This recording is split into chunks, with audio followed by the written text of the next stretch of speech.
quite sure this is right. So I'm going to have you guys watch a video on that before we do our lab on it. Look at the... Ethan, tell me what we're doing today. Go for it, man. We're doing a lab. Good.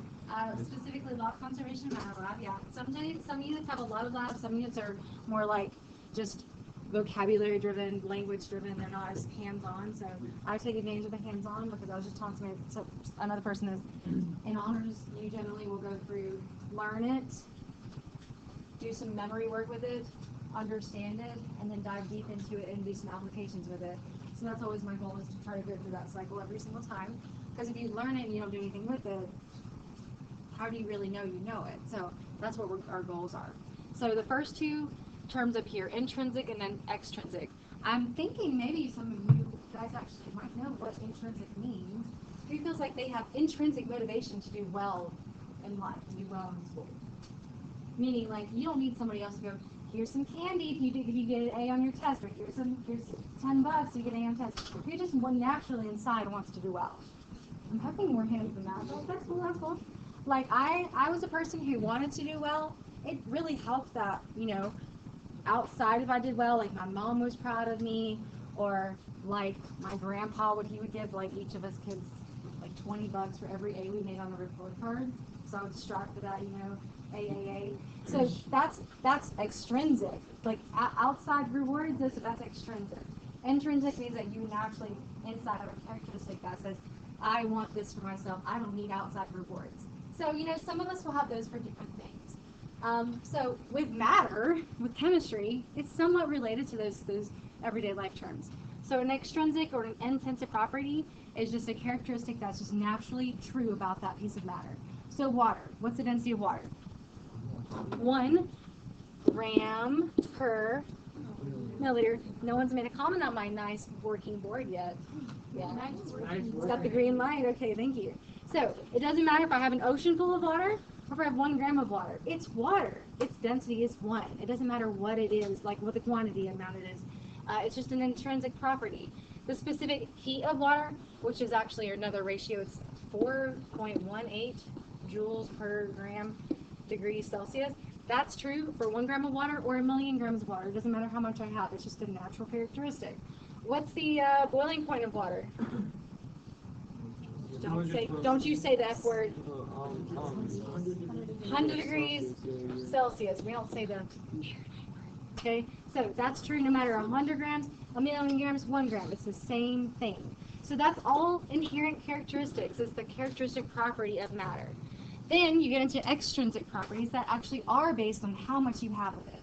So how much you have will directly be related to the quantity or the measurement you're making. So if I have 1 gram of water, it's going to weigh 1 gram. If I have 100 grams of water, it's going to weigh 100 grams. So it changes based on the amount I have. So this might be very obvious, but those terms give you specific information about it. Yeah. What about things where it's like it takes longer to heat certain amounts of things? That's more about rate, like how fast it takes. That's not like a measurement of density, boiling point. It's not a physical property. It's more along like the lines of how long will it take you to do the experiment, more about rate. But it actually is definitely related to some of these other properties. So that's kind of the compare and contrast between characteristics, just another term to use along with it. Dealing with law of conservation of matter, I'm sure from 7th grade you remember a teeny bit about this. Does anybody want to try to put that into a phrase? Yeah, Matt. Matter cannot be created or destroyed. Matter. Okay, so matter cannot be created nor destroyed. I'm going to stick with that for a second. So we can't really see that all the time because we're working with things that are in the nanoscale, guys. We're not cool. We don't have microscopic eyes. I wish we did. That would be really awesome. But we have simulations and videos. Come on board. We were doing so great. Okay, we have videos. Go to this link for me, this bit.ly address. That's what I want you to have your laptops out. That can help us see the rearrangement of matter, see how matter is as a reactant, then how it transforms into a product. So we're going to look at a couple chemical reactions in that way. If you don't have earphones, you can turn on the subtitles. The visuals are nice though. So the bit.ly address is cap sensitive, so do pay attention to that. You're going to write down a couple of things that you learned, and we'll do a class discussion before we go out to the lab.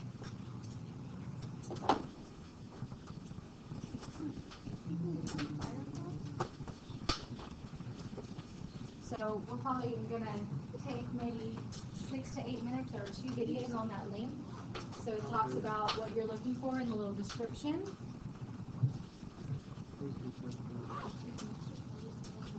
You want to share earphones? That's your prerogative.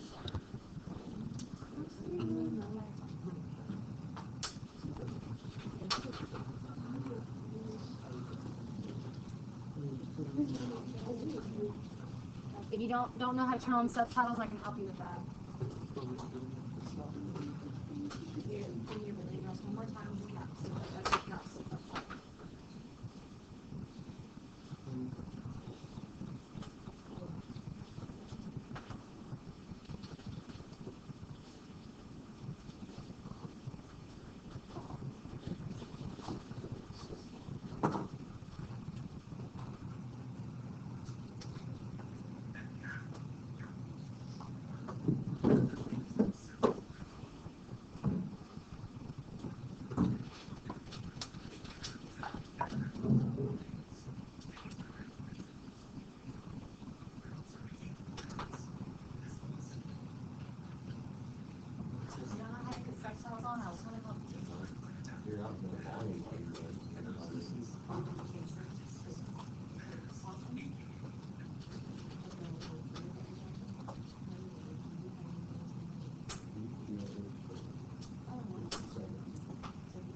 We probably made it through the first video. Thumbs up, you made it through the first.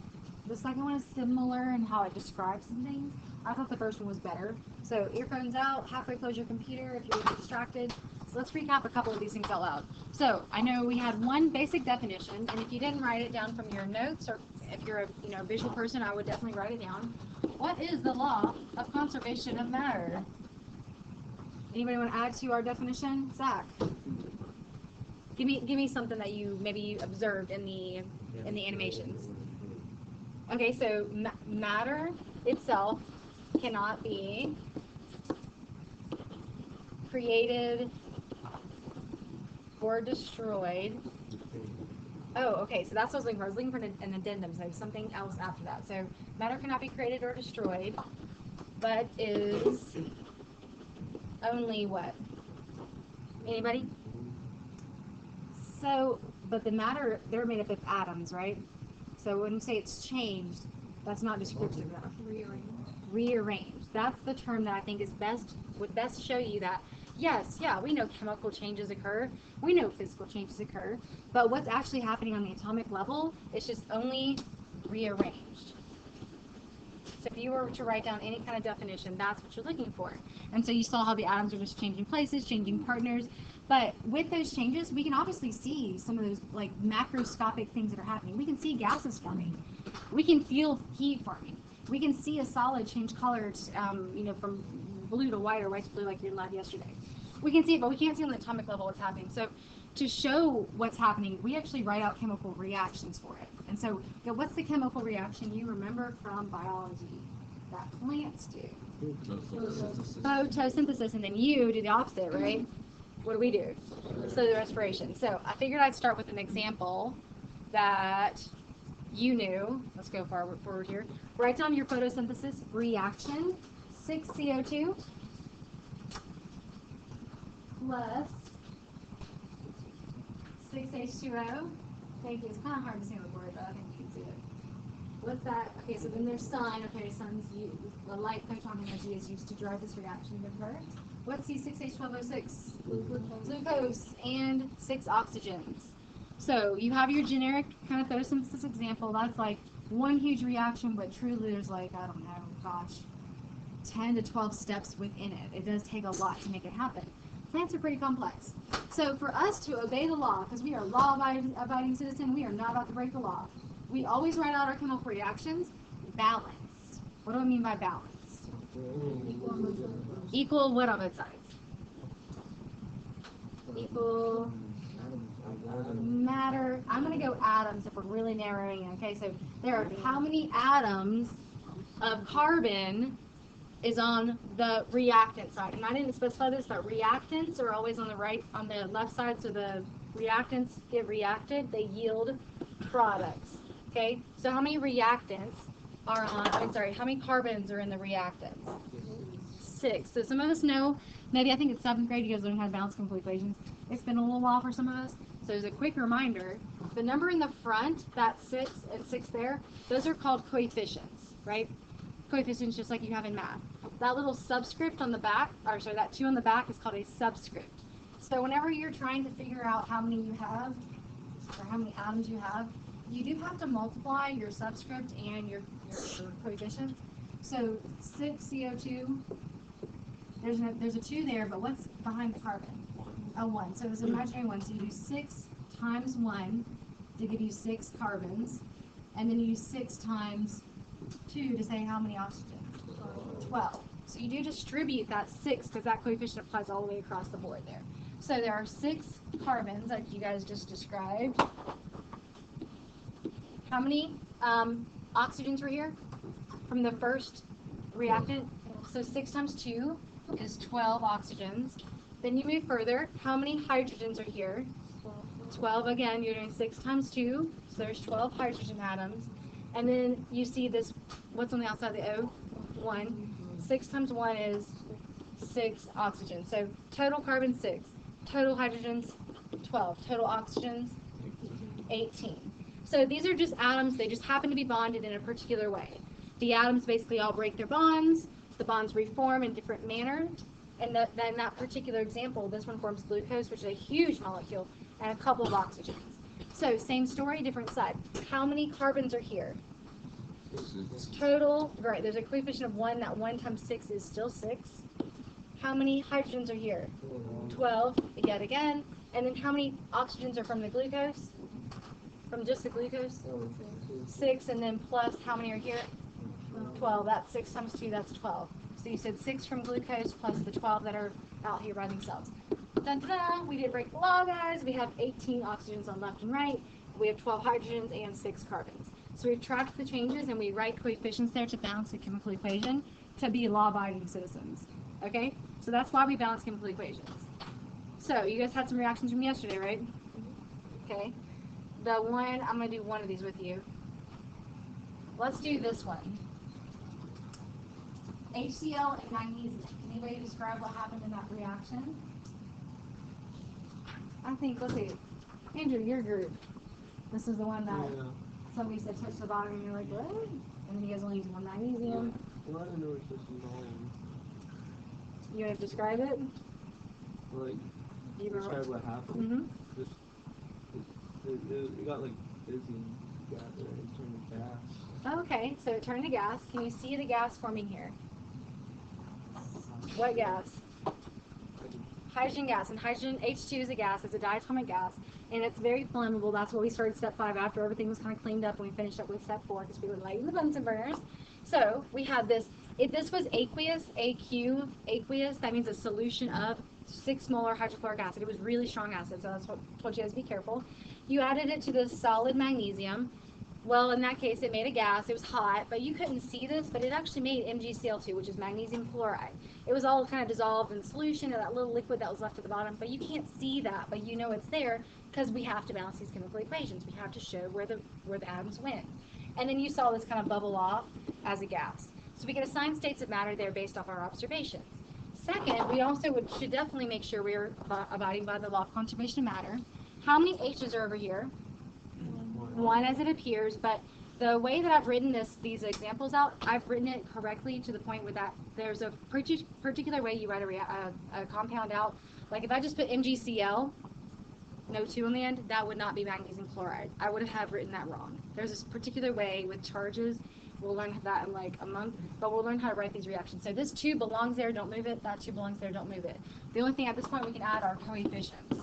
So I want to know what coefficients we put in the front here. So if I have 1 H there, I have 2 H's there, what do I need? 2. If I have, now I have that 2 H's kind of satisfied.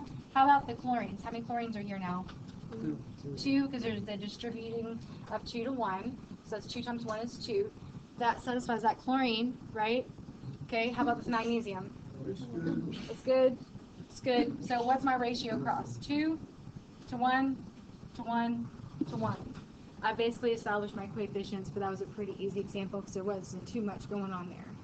So we'll learn how to do this in much more depth, and we'll actually write our own chemical reactions.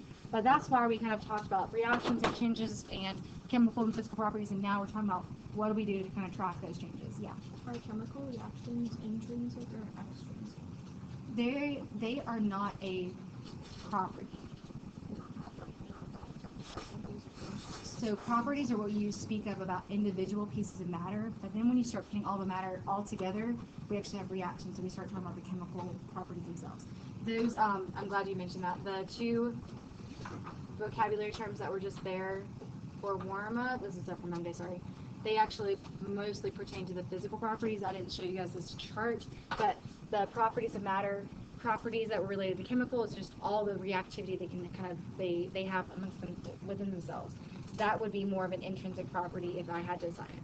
But most of the time we're talking about intrinsic and extrinsic as physical properties. Good question. All right, there was one thing on the video that disobeyed the law of conservation of matter. What was it? Yeah. There's the starting like where the is like a little bit heavier than the energy Okay, but who, they put somebody's name up there and it said, who kind of sought this out and wanted to just describe it. Einstein, okay? Who's ever heard of E equals MC squared? I never knew. Now we know.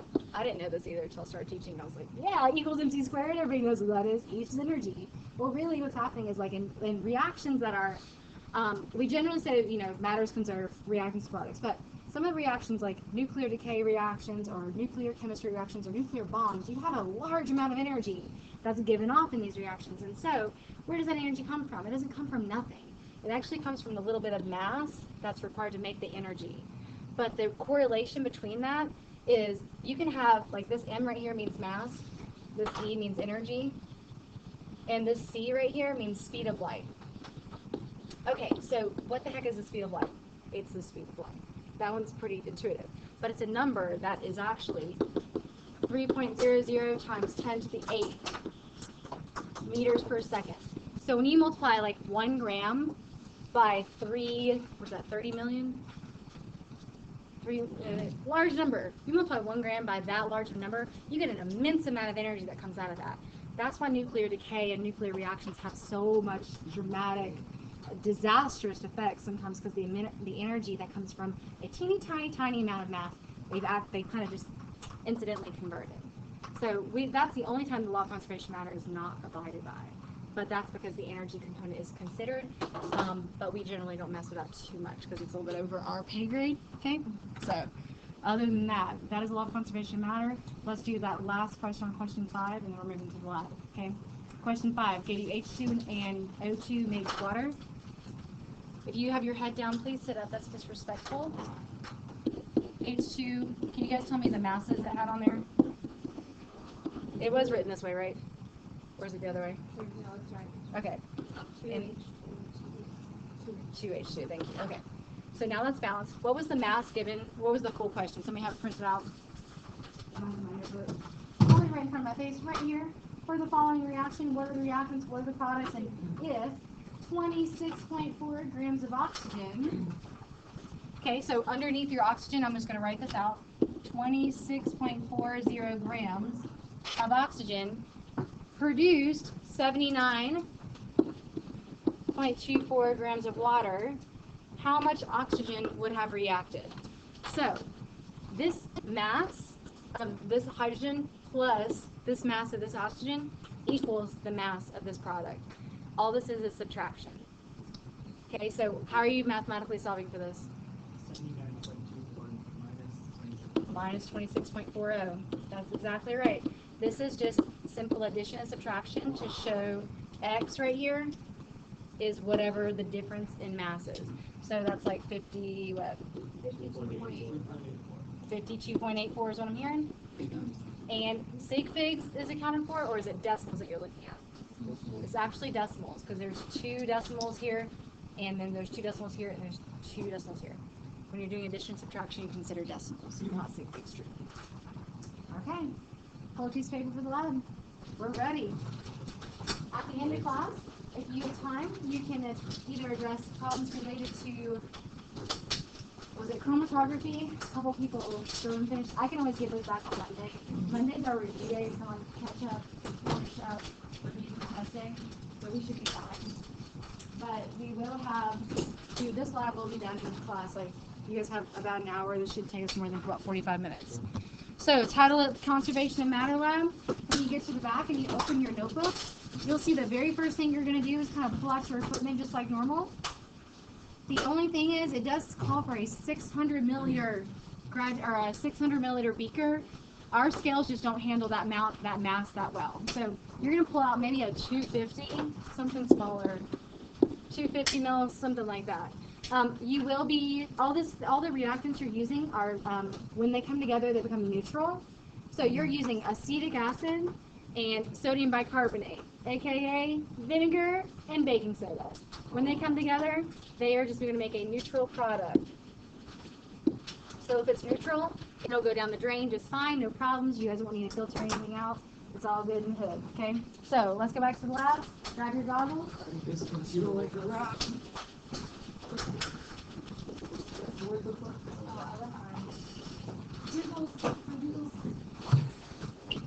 When they said mass has energy, is it like potential energy? It's potential energy that's converted into kinetic or even thermal. It's energy.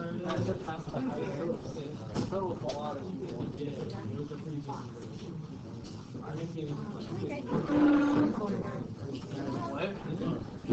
was gonna ask you why you were frog, and I was like, no, just put a piece of paper. I didn't know why.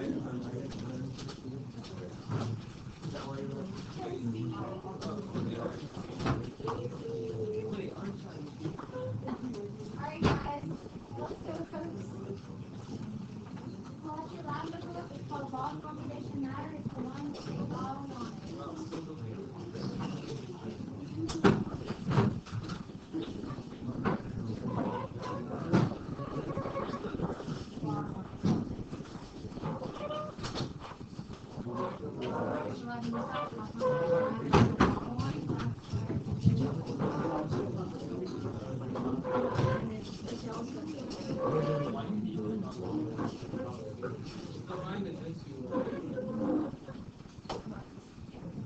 Alright guys, this is what you're waiting for. I'm timing you at 45 minutes because honestly, some of you guys still don't have your fruits that much and I'm pulling out your fruits again. This is a lab looks like this, it's got a bottle on it. It does say all conservation matters. I do have a couple buttons to the side to make sure you're right one. So if you need materials, you need to let me know, but let's get this moving.